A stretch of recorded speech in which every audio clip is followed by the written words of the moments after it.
Guys, welcome back to another Black Ops 3 video. Today I'm bringing you a VMP Nuked Out. Yeah, that's right, man. VMP Nuked Out. Now, it's been brought to my attention recently in the comments that you guys have been wanting to see some tips and tricks for Nuked Out, maybe an updated version, because I have actually done a very detail-oriented video on how to get a Nuked Out many months ago. If you missed that video and you're interested, I'll leave the link in the description. It's a very well thought out video, and I highly recommend you watch it because I show you guys an example of a strategy that I use in the game and how you can apply it in order to get your first Nuked Out. This video is going to be sort of similar, but I want to add something else to it that I left out in the first video, which is my #1 tip, the most unthought of and most unknown tip out there. Some of you already know about this, but when you're going for a Nuked Out, a lot of people know that you're trying to go for a Nuked Out. So what you got to do when you spawn into the game is kill yourself. I know it sounds weird, right? How can you get a Nuked Out if you kill yourself? You're supposed to go 30-0. Not necessarily true. If you kill yourself the moment that you spawn into the game, it still is okay to get a Nuked Out because you were not on a streak.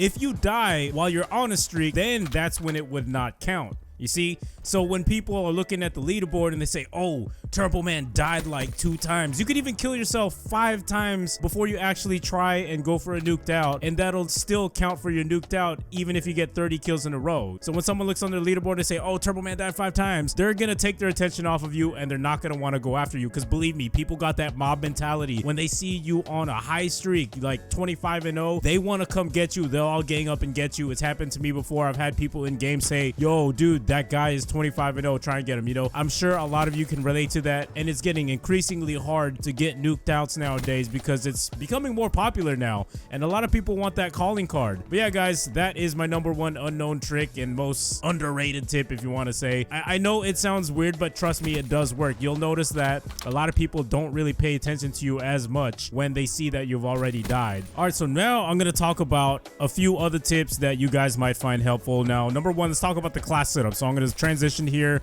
into the class setup screen a little bit and talk about the class setup.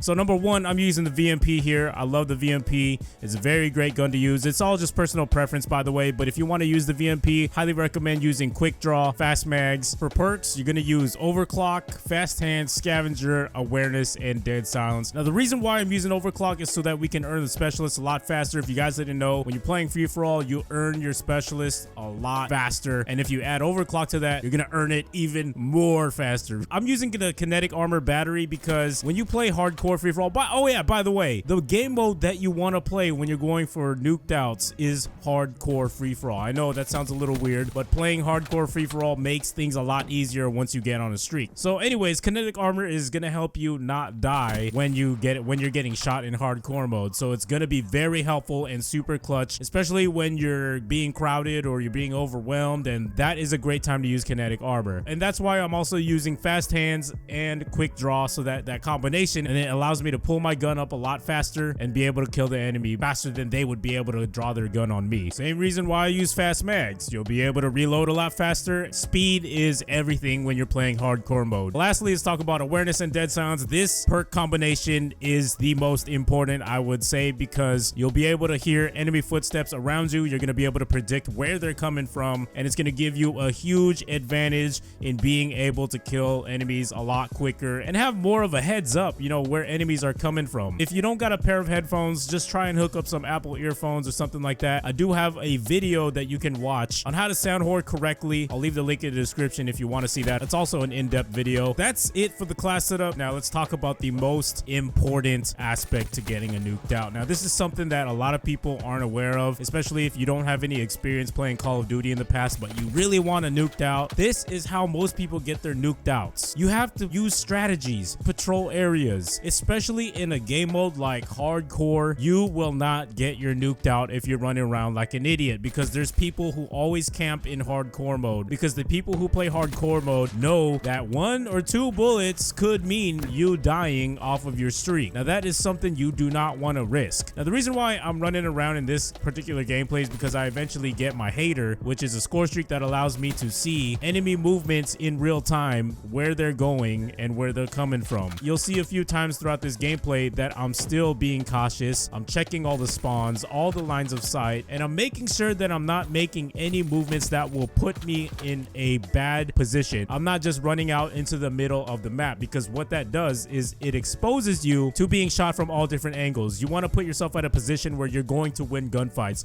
if that makes sense. And you got to know the spawns. How do you know the spawns, you ask? All you got to do is remember where you spawn in after you die. Another good way of learning the spawns is patrolling an area. Like you see in this video, I'm patrolling this particular building. I'm looking in certain directions because I know that's where they're spawning from. But anyways, guys, this was a little quick tip video, and I hope this helps you. Like I said before, I do have a more in-depth video that you guys might be interested in if this video wasn't enough for you. The link will be down in the description. It is a very, very helpful video. Hardcore free-for-all is definitely the way to go. Like I said before, once you get on a streak and you call in your UAV, your haters, it's going to be so much easier to kill people a lot faster as well, and you don't have to worry about hit markers. So anyways, guys, I hope you guys enjoyed today's video. Don't forget to drop a like. It really does help support the channel. It helps me grow. We're almost at 50,000 subscribers, guys. Help me reach 50,000 subscribers by dropping a like. Let's try to get 400 likes on this video. It'd really mean a lot to me. And I'll see you guys in the next video. Peace!